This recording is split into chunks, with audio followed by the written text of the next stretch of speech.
First of all, I want to introduce myself. I'm your interviewer today from KVIBES Indonesia. Hi, I'm Eileen. Nice to have you, Junny. Oh, thank you for having me. Okay, thank you. So maybe I'll get start asking the questions. Hmm. We can just do it like very casually today. Okay, so Okay. mostly the questions for today are about your songwriting process and your experience as an artist. So my first question is, can you tell us about your journey into music? What inspired you to actually start making music? Just a lot of things, but I was very young, and when you're young, you want to try different things, and obviously you're set into this world of you got to study hard and become this crazy career. But in my household, we grew up being interested in a lot of things, having a lot of hobbies. I have two older brothers of my own, and they pursued one of them pursued art, one of them pursued culinary arts as well, and that kind of gave me an idea of, well, maybe I don't have to do like the certain thing that everyone really wants to do. And maybe I should kind of think of something that I really want to do on my own. And I always had an interest in music. I loved singing and I loved performing as a kid in schools. So it just kind of made sense for me to pursue this career. Obviously, it's something that isn't very you're not guaranteed success, to be honest, but I just really wanted to do it, and I obviously had the support from my parents and also my siblings, and I just kind of had a lot of yeah, just support from them. And at the end of the day, I kind of just had my head down and just kind of went for it, and I ended up here, and I'm very happy and very proud and thankful at the same time. So here you are right now from exploring the hobbies of your youth. So it can Yeah. actually be said that your family is very diverse and their career paths, because you said your siblings had like culinary and all that. Yeah. So so actually your family is very an artistic family. Yeah, that's what the others say, and we don't really think of it like that, but we just think of it as we wanted to do what we wanted to do, and just it was basically our parents just kind of really letting us do what we want, and we're all very thankful for that, um and we're just kind of like friendly competing each other, seeing who can who can be more, happier and more successful, and but we're all just really happy for each other. And um yeah, me being here alone, obviously I'm not able to see them a lot, but I still feel their energy, and through that I'm just continuing to work hard. Yeah, that's really cool. I think for like Asian parents, I think for them to be chill with you having a career in music is something that is like inspirational or aspirational for other Asian households or Asian families. Right, Okay. yeah, yeah, yeah. Okay, going on to the next question. Can you describe to us what is your like typical songwriter process? How do you approach writing for yourself, music for yourself, as opposed to writing for other artists? Um, well, when I write for myself, I really don't have any boundaries. I kind of do what I really want to do and what I want to write about, and that can be different. It can be different on the day before, and then compared to what I'm writing today. I really don't know what will come out of my head, but when I'm writing for others, obviously there's a guideline, and there's a criteria of things that I want to write about, because I'm writing for someone else and what they want, right? So it's always a communication thing, and I kind of find out what kind of album they want to put out, what kind of song they were thinking of, and that's the completely different part of it. I basically do that for myself when I'm writing my own music, and that can be sometimes very challenging because I make the decisions. And since I make the decisions, there's just so many things that I want to do, and me being a person that wants to try different things, there isn't really a specific genre that I look for. It's always kind of what seems good to me and what seems like a really dope song to me and what I want to write. So I think that's the main difference. I see. So because you have like a lot of creative liberties with your own music, it's actually more challenging for you to do that because you want to explore like everything you can explore. Sure. Yeah, for sure. I mean, it's endless, right? These days, it's like it's not only just one genre. It's more like you can mix it up. You can mix it up between like three or four genres. These days, you really don't know. So, I'm constantly just listening to new stuff and whatever I'm really enjoying at the time. That gives me a lot of inspiration to just kind of create in the studio.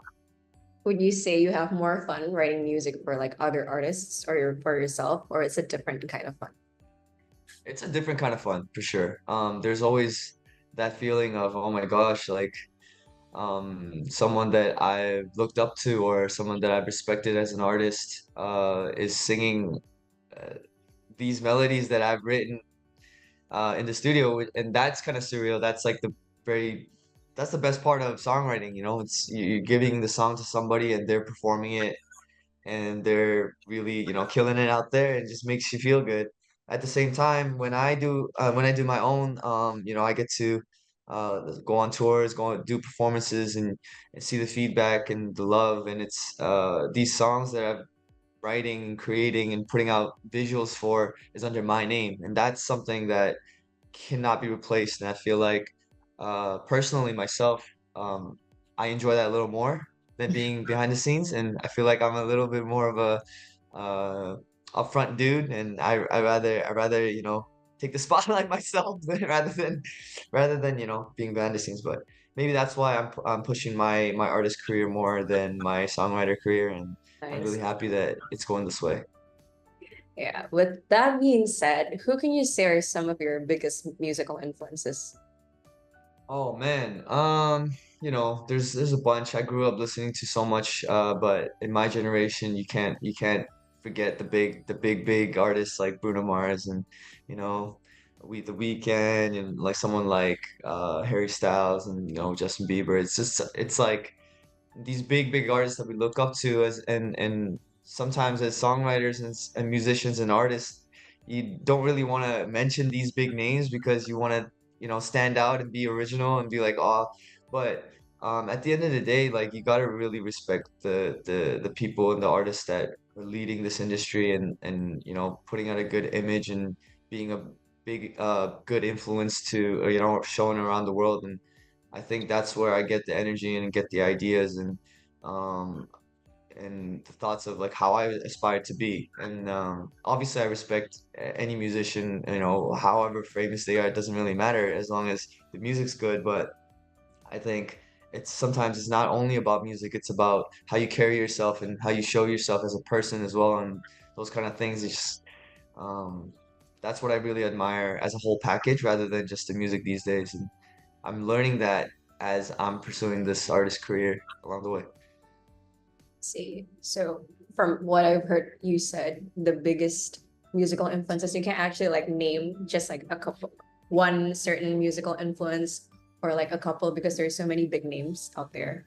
But like Yeah, I from mean, what I've yeah, heard, yeah, from what I've heard you just told me, the names that you mentioned are actually like Western artists. So with right. listening to that, like what are the challenges you face in the Korean music industry? Like how is it different than Hmm. just writing like a song in English since you're like you spent your childhood in Canada and all that. Right. I mean, well, at first I did think there were challenges and I thought there were barriers and there were a lot of cultural differences. But nowadays, seeing the world and how it's transitioning into this um the whole K-pop takeover as well, it's kind of like I came to realize that it's good music is good music, and whoever I think it's whoever sings it, whoever performs it is what changes the vibe. And there isn't that much of a difference anymore. And honestly, I'm so happy about that because I grew up listening to you know just the radio hits in Canada like just a kid from Vancouver listening to radio hits and you know just listening to all these Western music and being surrounded by it. Coming to Korea and seeing a lot of these, especially these kids who are just you know in grade school, they're just growing up, and that's when you're like really influenced and you're sucking in all this energy from the culture.